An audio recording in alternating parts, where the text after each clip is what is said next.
اللہ الرحمن الرحیم۔ عزیز ناظرین السلام علیکم، میں ہوں آپ کا ہوسٹ جنید الحسن۔ یہ ہماری ہفتہ وارانہ 7ویں نشست ہے اور ہمارے ساتھ موجود ہیں عظیم مذہبی اسکالر حضرت مولانا علامہ محمد نور الحسن انور قادری صاحب۔ آج ہم علامہ صاحب سے سوال پوچھیں گے اور یہ اس کا شریعت کے مطابق جواب دیں گے۔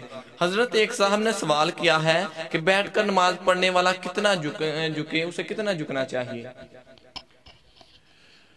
بسم اللہ الرحمن الرحیم۔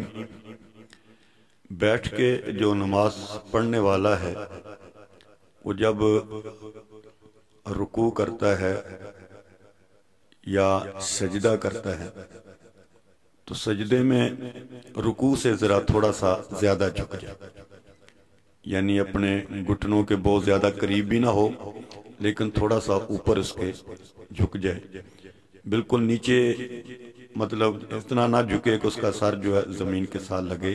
اگر وہ معذور ہے، صحیح معنی میں وہ سجدہ نہیں کر سکتا، تو پھر بیٹھ کر رکوع میں تھوڑا سا جھکے اور سجدے میں رکوع سے زیادہ تھوڑا اور زیادہ جھک جائے۔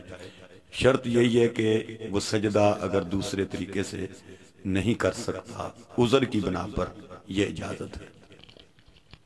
حضرت ایک اور صاحب نے سوال کیا ہے کہ اذان کا جواب مؤذن کے ساتھ ساتھ دینا چاہیے یا اس کے اذان کے بعد دینا چاہیے؟ اس کی وضاحت کر دیں۔ اذان جب مؤذن اذان دیتا ہے تو اذان کی سماعت کرنی چاہیے، اسے خاموشی سے سننا چاہیے، اس کے دوران باتیں نہیں کرنی چاہیے۔ ایک بات تو یہ ہے۔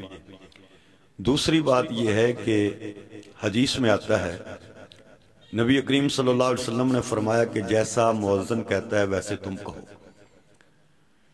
تو جب مؤذن اللہ اکبر کہتا ہے تو جب اللہ اکبر کہہ کے وہ خاموش ہوتا ہے تو اس خاموشی کے دوران آپ نے بھی اللہ اکبر کہنا، یہ جواب دینا ہے۔ حی علی الصلاۃ جب اس نے کہا ہے، کہہ کر جب خاموش ہوا ہے تو اس میں آپ نے لا حول ولا قوت الا باللہ کہنا ہے۔ تو جیسے ہی مؤذن یہ اذان کے کلمات کہہ کر خاموشی اختیار کرتا ہے تو پھر آپ نے اس کا جواب دینا ہے۔ یہ نہیں کہ مؤذن اذان دے رہا ہے اور آپ اسی کے ساتھ جو ہے تسلسل کے ساتھ جواب دے رہے ہیں، ایسا نہیں ہے۔ اس کی کلمات اذان جب ختم ہو تو آپ اس کے بعد جواب دیں۔ حضرت ایک اور بھائی نے سوال کیا ہے کہ ہمارا امام مسجد سگریٹ بہت زیادہ پیتا ہے، کیا اس کے پیچھے نماز ہو سکتی ہے؟ کیا اس کے پیچھے نماز جائز ہے؟ سگریٹ ویسے غیر مناسب چیز ہے، منہ سے ایک بدبو آتی ہے، تو امام صاحب کو پہلے تو یہ چاہیے کہ وہ سگریٹ نہ پئیں۔ اگر وہ کسی عذر کی وجہ سے پیتے ہیں تو انہیں چاہیے کہ اپنے منہ میں کوئی الائچی وغیرہ کوئی ایسی چیز رکھ لیں اور نماز پھر پڑھائیں۔ تو ایسے امام کے پیچھے نماز تو ہو جاتی ہے، لیکن ایک عالم کو، ایک امام کو یہ چیز جو ہے زیبا نہیں دیتی کہ وہ سگریٹ پیے، اور پھر سگریٹ کی جو بدبو آئے گی منہ میں، پھر مسجد کے ماحول میں بدبو والی چیز نہیں لے کے جانی چاہیے۔ ایسے پیاز کھا کر مسجد میں نہیں آنا چاہیے، کوئی بدبو والی چیز کپڑوں کو نہ لگے ہو، جیسے تیل وغیرہ لگا ہوا ہے، گندے کپڑے پہن کر مسجد میں آ گیا ہے تو ایسا اچھا لباس پہن کے مسجد میں آئے، خوشبودار ہو۔ تو منہ میں کیونکہ سگریٹ کی وجہ سے یا حکے کی وجہ سے ایک بدبو آتی ہے، تو لہذا امام صاحب کو پہلی بات تو یہ ہے کہ وہ سگریٹ نہ پئیں، اس سے بچیں۔ اور اگر کسی عذر کی بنا پر پیتے ہیں تو کم سے کم مسجد میں جب آئیں کوئی الائچی وغیرہ رکھ لیں، نماز پڑھاتے ہیں تو الائچی رکھ لیں نماز پڑھنے کے لیے جب آتے ہیں، تاکہ منہ سے خوشبو آئے۔ لیکن اگر امام سگریٹ پیتا ہے تو اس کے پیچھے نماز پڑھی جا سکتی ہے، کوئی نماز ان کے پیچھے ناجائز نہیں ہوگی، حرام نہیں ہوگی، آپ نماز ادا کر سکتے ہیں۔ حضرت ایک اور بھائی نے سوال کیا ہے کہ کیا مسجد کی ٹوپی میں نماز پڑھ سکتے ہیں؟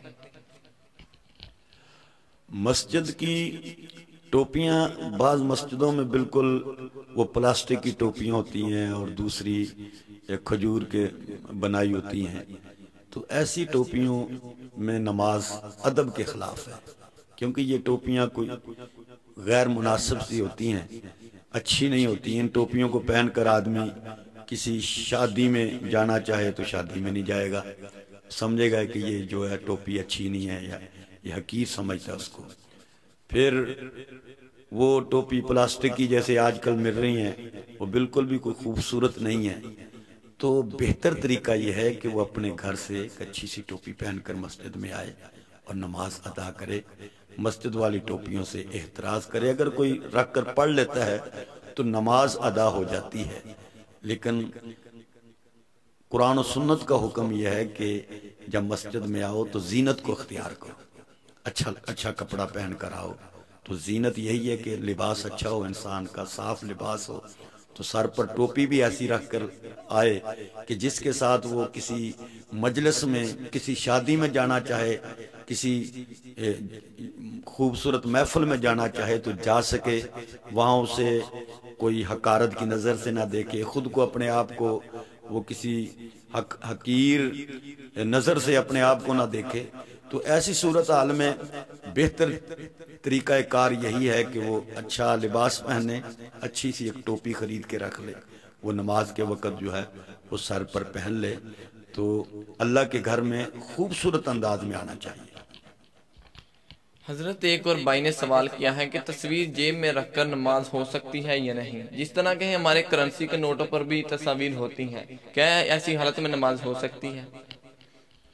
تصویر جیب میں ہو تو نماز ہو جاتی ہے، کیونکہ وہ جیب کے اندر ہوتی ہیں۔